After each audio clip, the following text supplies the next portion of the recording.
কি রে ভূতের মতো কি আত্মা টাত্তা উঠি আসলো নি কেন কি রে কি বলে খবর দিয়ে এলেছি এখন আমার বলে লাশ বাঁচি আছে স্বাস্থ্য দেওয়ারা বলতেছে রুকসানা তো বাঁচি আছে ভাবি রাত্রে 12টা বাজে তখন মানে আমি পুরো গা থরথরা কাঁপা শুরু হচ্ছে কি খবর দিয়ে আসছে কালকে না পরশু দিন হিতি মরি গেছে অন আর আবার আইলো দেন। তো আমি নিজের স্থায়ী মানে মসজিদের ইমাম হিসাবে জানা পড়েছি। আমি পরবর্তীতে শুনতেছি মানে এদের লাস্ট যেটা বলছে এটা ফিরে আসছে। বাংলাদেশের ম্যাজিস্ট্রেটের গাড়ি ভাঙছে, ফেনী ম্যাজিস্ট্রেটের গাড়ি ভাঙার পরে স্টেলাইনে উঠছি, স্টেলাইনে উঠার পরে আমি চলে গেছি নয়াপল্টন। আমার অর্ধেক কাপড় ছিল নানা বাড়িতে, অর্ধেক ছিল আমার খালতো চাষতো বোন একটার কাছে। এগুলো নেওয়ার জন্য আসি শুনি আমি মারা গেছি। বলতেছে আপনার নাকি মারা গেছেন। আমি বলি আমি মারা গেলে আমি এখানে কিভাবে আসছি। রাত্র 12টা বাজে ঘটনাটা মানে শুনি তখন মানে হঠাৎ করে ডর মানে আতঙ্কের ভিতরে ভয় পাইছি।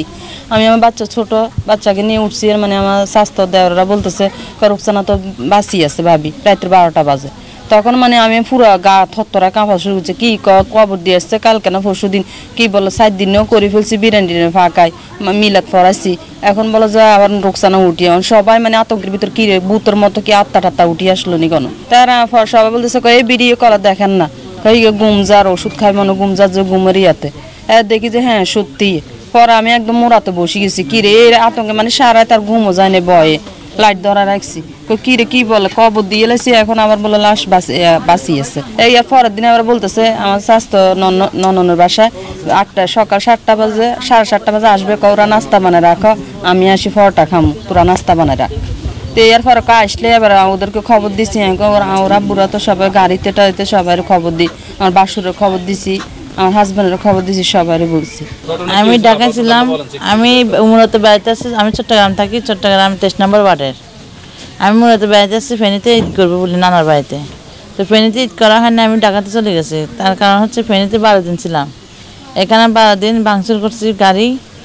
বাংলাদেশের ম্যাজিস্ট্রেটের গাড়ি ভাঙছি, ফেনী ম্যাজিস্ট্রেটের গাড়ি ভাঙার পরে স্টেলাইনে উঠছি, স্টেলাইনে উঠার পরে আমি চলে গেছি নয়াপল্টন। নয়াপল্টন ওইখানে ভাঙচুর করছে গাড়ি, বাংলাদেশের গাড়ি ভাঙচুর করছে চ্যানেলের। ওইখানে তারা জিজ্ঞেস করছে আমার এইসবের কারণ কি। আমি বলছি যে ইস্যু একটা অপশন দুটা, দ্রব্যমূল্যের দাম কমাইতে হবে নাইলে গদি ছাড়তে হবে। এই জন্য আমি রাজপথে, আমি চট্টগ্রাম ওয়ার্ডে 23 নম্বর ওয়ার্ডে স্বতন্ত্রবাদী জামাত, আমি রাজপথে নামার এই একমাত্র কারণ হচ্ছে দ্রব্যমূল্যের দাম কমা নাইলে গদি ছাড়া। এই জন্য আমি রাজপথে। এটার পরে এটা আমার একটা চাকরি হয়েছে, এই প্রশাসন আমাকে একটা চাকরি দিছে সার্জন বিভাগে, সার্জন মানে সিভিল সার্জনের একটা চাকরি দিচ্ছে। ওই সার্জন বিভাগে চাকরি দেওয়ার পরে আমি কাপড় চোপড় নেওয়ার জন্য আসছি। আমার অর্ধেক কাপড় চোপড় ছিল নানা বাড়িতে, অর্ধেক ছিল আমার খালতো চাষতো বোন একটার কাছে। এগুলো নেওয়ার জন্য আসি শুনি আমি মারা গেছি। আসলে তো আমি মারা যাই না, আমি চট্টগ্রামে আসছি আজকে মনে হয় 5 দিন চট্টগ্রামে আসছি। আসার সময় আর 3টার দিকে উঠছি, রাত 9টার দিকে আসছি। আসার পরে আমার রিলেটিভের কাছে শান্তি কোম্পানি রোড কাশিম কমিশনের বাড়ি, ওইখানে আমার একজন রিলেটিভ থাকে। ওইখানে আসার পরে জানতে পারছি আমি মৃত। ওনারা আমাকে দেখে আতঙ্কে আসছিল এবং কান্নাকাটি করতেছে আমি জিজ্ঞেস করতেছি কি সমস্যা, বলতেছে আপনার নাকি মারা গেছেন। আমি বলি আমি মারা গেলে আমি এখানে কীভাবে আসছি। নিজের আত্মীয় বলার কারণে আমাকে বলছে, তো আমি নিজের স্থায়ী মানে মসজিদের ইমাম হিসাবে জানা পড়েছি। আমি পরবর্তীতে শুনতেছি মানে এদের লাশ এটা নয়, এদের লাশ যেটা বলছে এটা ফিরে আসছে। এতটুকু জানি মানে না জানা, আমি তো পড়াইছি লাশ শনাক্ত না করার কারণে যে এদের লাশ এটা মানে এদের লাশ বলছে, তো আসলে দেখা যাচ্ছে এদের লাশ নয়। হ্যাঁ, ফিরে আসার পরে জানছি যে মানে এই ব্যক্তি আসলে ওই ব্যক্তি নয়, যাদেরকে মানে যার জানাজা পড়াইছি ওই ব্যক্তি না, মানে অন্য ব্যক্তি। এটা আসলে ওই এরকম হতে পারে মানে শেয়ার মানে একজন মানুষ শেয়ার আর একজনে উঠতে পারে। তো এরা মানে বলার পরে মানুষ তো আসলে অনেক দিন, এটা তো মারা যাওয়ার পরে অনেক দিন পরে খবর পাইছে, তো তার চেহারাটা এমন অবস্থা হয়ে গেছে যার কারণে চিনতে পারে নাই। তো এরাও মনে করছে যে এদের একটা মানুষ মহিলা মাঝে একটু মানসিক সমস্যা আছে মনে হয়, এদের ওই ব্যক্তিও হবে, যার কারণে এরা মনে করছে যে এটা আমাদের বোন বা আমাদের আত্মীয়, এরকম মনে করি এরা নিয়ে আসছে। বেগুন মানে আতঙ্ক হয়ে গেছে কি রে হিতি মরি গেছে অন আর আবার আইলো দেন, এটা কি মানুষ আতঙ্ক হয়ে গেছে।